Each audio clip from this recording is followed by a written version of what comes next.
is holding a resistance against the Taliban from Panjshir Valley. This place is of great significance because it is here that even the erstwhile Northern Alliance had emerged, which had challenged the Taliban way back in the 1990s as well, and now that coming back this time around with Amrullah Saleh. Let's take a look at the key takeaways from Amrullah Saleh's interview with CNN News 18. First of all, he is making it very clear once again, if it wasn't already clear, that Pakistan used as a support base by Taliban. And that is what he has in fact been saying, even when, remember, there was this major fighting going on for Spin Boldak. Amrullah Saleh had come out and accused the Pakistani side of having threatened the Afghan army from taking any action against the Taliban in that border area, that area borders Pakistan.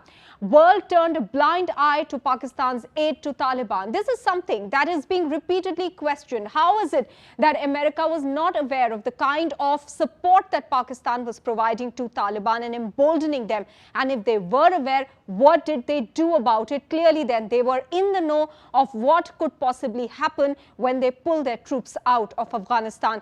The war was lost not on the ground but in White House, and this is being blamed on the US because repeatedly, as many have said, Amrullah Saleh has said, even the Afghan government in the past has said this, that they were sidelined during the Doha talks, which legitimized the Taliban, and therefore the deal that US struck with the Taliban pretty much legitimized the Taliban and made the Afghan government secondary, losing this war very much in the White House, is what Amrullah Saleh is saying there.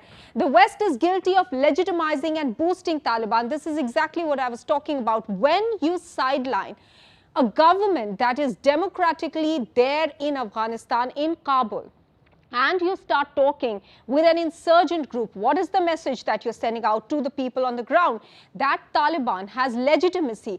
That is the point that the US needs to answer. While striking a deal with Taliban, why was the Afghan government kept in the dark? Why were they sidelined, giving Taliban an impression that they are the ones in control, giving the people in Afghanistan, pulling their morale down with regards to the Taliban? Panjshir will inspire other pockets of resistance. Now, we have seen some resistance coming in from other places as well.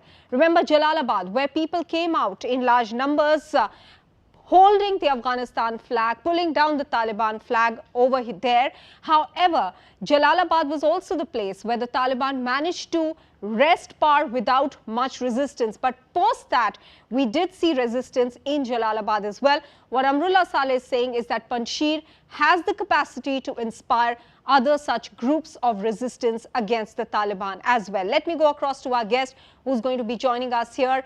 Major General K.K. Sinha there. Many thanks, sir, for speaking with us on this subject. Major General Sinha, first of all, help us understand, how is it that the White House is not aware that Pakistan is emboldening Taliban? Or were they aware, and despite that, for their own domestic political purposes of pulling their troops out, they turned a blind eye to it?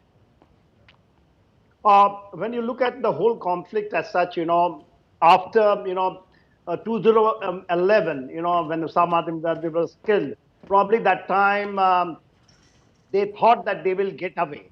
But that time, Al-Qaeda and ISIS came in such a way that they were not able to, pull it out. Then, 1/4 onwards, more or less, they have made it a mind that they have to pull it out, and the process started in 16.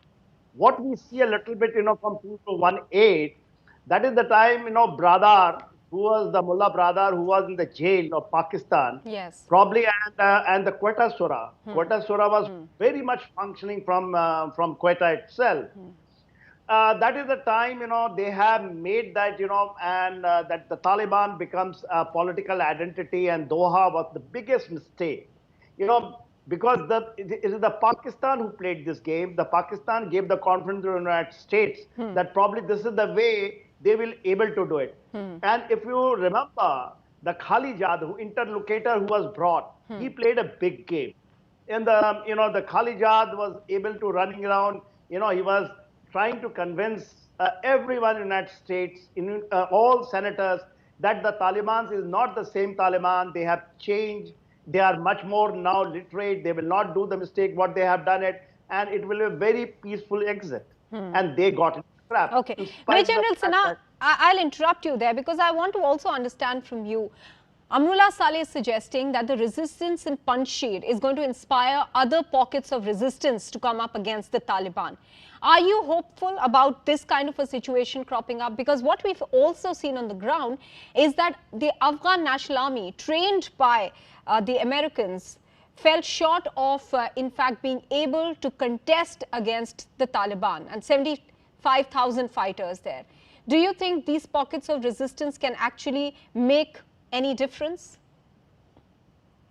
Siddiqui, you have to understand that, Afghan National Army just don't, just side them, brush them aside. It was a contractor's game. It was played very well. No fight whatsoever it was given. See, it was all botched up operations. It was shown that they are giving initial resistance in Herat and in other area in Kandahar, but it was all for the consumption of the public. The vehicle used to be waiting outside, and they convinced that it is a coup which they played with the Afghan National Army, and many of them are feeling absolutely dejected, and those are also falling in Panjshir. The point is like this: it was all writing in the wall. Who are reading the situation on ground? That the Pakas, this army which the Americans wanted to actually make it modernized, giving with the equipment. Do you think that if an aircraft is just given in the month of April, they will be able to fight it out in after 3 months? It takes time. It takes time. And Afghan National Army is not that bad. But if what you can do it, if the coup takes place, yes, and absolutely. everyone Many people also believe, Major General Sinha, that they were low on morale because there was not any political will by the end of it to fight the Taliban that was rampaging across Afghanistan. Many thanks, Major General Sinha, for joining us here on the show. Meanwhile, with the Taliban rising in Afghanistan, CDS General Bipin Rawat says that India anticipated the takeover. The first reaction from the Chief of Defence Staff on the Taliban takeover, General Bipin Rawat reveals that India is indeed concerned about terror activities that could overflow into Afghanistan, but with contingency planning underway, India is prepared to tackle any possible threat to national security. Everything that has happened was something that had been anticipated. Only the timelines have changed. So as from the Indian perspective, we were anticipating a Taliban takeover of Afghanistan. We were concerned about how the terrorist activity from Afghanistan could overflow into India. And so to that extent, our contingency planning had been ongoing, and we were prepared for that. Yes, the timelines have certainly surprised us because we were anticipating this thing happening maybe a couple of months down the line, but it is pretty much the same. It is the same Taliban that was there 20 years ago.